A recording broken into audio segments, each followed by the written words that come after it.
Welcome to another edition of Africa Sideways, and today we're in a new offering. What's new to me, the new Toyota compact SUV, a little bit smaller than the RAV4, not quite as much off-road ability, but a pleasure to drive. It could be mistaken for being in an Audi Q1, to be honest. Goes exceptionally well. Little 1.2 litre turbo in this car.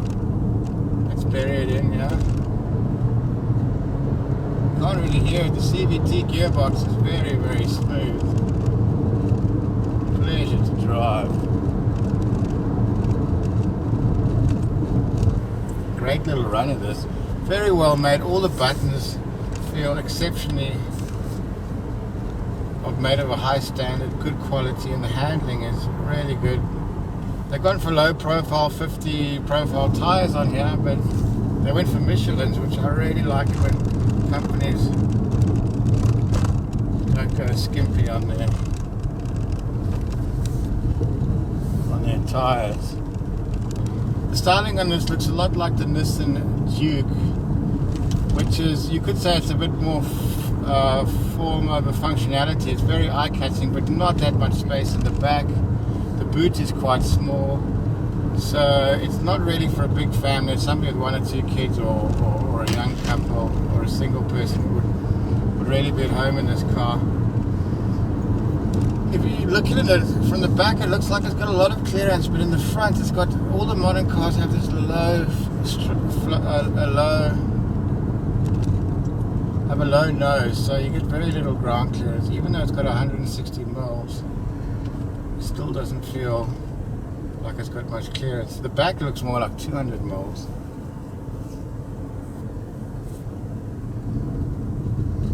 Handling is exceptional. You can really just throw it into the corners, no tire squeal, boot it out there. Really a smooth operator, this truck. We're coming in for another corner. See if we get tire squeal. No ways. It's a beautiful thing. I'm not sure if I like the naming, but it's a good all-around package for someone that likes a compact car for the city. It's great for the open road, great for holidays, as long as you don't have too many people. Ticks my boxes. If I had to buy a car for my wife, I'd want to get one of these. It's cooler than the Versa. Oh, it's probably a little bit more expensive, but it's definitely cooler than getting a Corolla or a Versa or a Yaris. You're going to be paying for that, but it really feels really well made. The buttons are quality, great sound system. It doesn't have sat nav, which I was a little bit surprised. It does have adaptive cruise control, which works really well at cruising speed. It doesn't stop you at the stoplight, so you've got to do that yourself. Some of the high-end Audis will actually take you all the way to the stoplight and stop you, but this one is more, it's probably cuts out at 40 k's an hour and you've got to do it yourself. But on the highway it works really well, picks up the cars in front of you really nicely. So Toyota have got a good little adaptive cruise control system on their hands, yeah. The steering wheel is comfortable. It feels very much like an Audi steering wheel, a little bit bigger. You could be mistaken, as I've said, for being in an Audi Q3 or an A3 or one of those cars. It all feels quite familiar, which is good. It's almost like they've taken that German refinement and added a layer of Toyota reliability. So only time will tell, obviously. So what is up against? It's the compact SUV market. So you've got your Honda HR-V and your Nissan Juke, your CX-3s.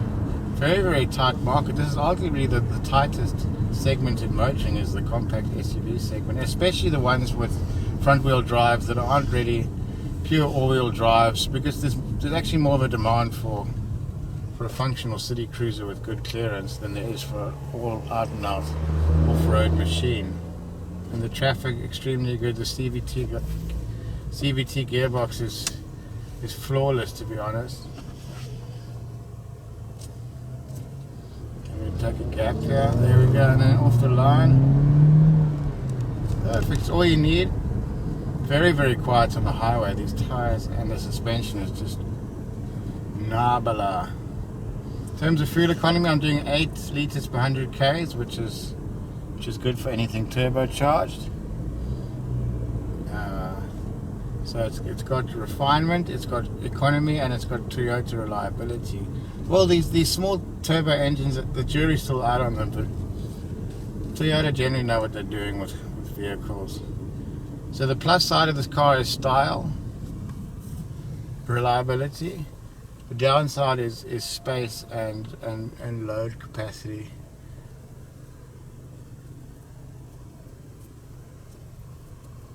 So there you go, good solid runner. I think I'd give it, it's really up to an 8 or a 9.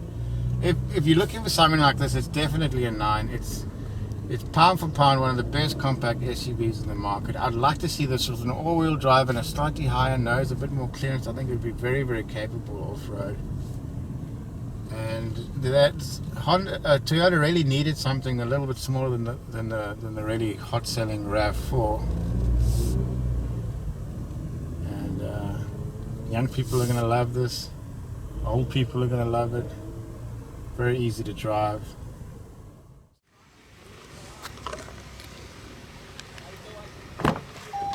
Thing I don't like about this car is it does a lot of beeping. Like the doors open, you leave the windows open, it beeps. But in terms of layout, very crisp. It's almost a little bit Germanish. Got your seat warmers.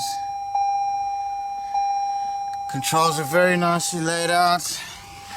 Good quality buttons. Legroom's not that great in the back. My seat's back and I'm just under 6 foot. A little bit sandy here from the beach, but nice place to be, this car, that's for sure.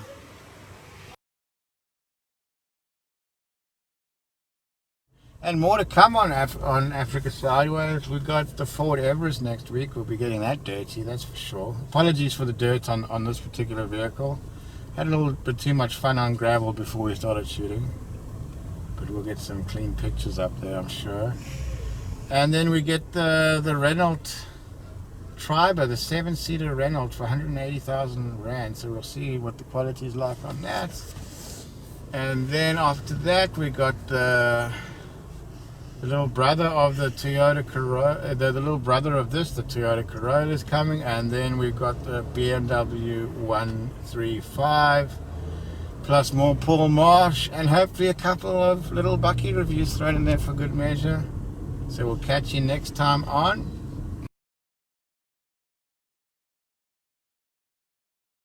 Only on Africa Sideways. Boom!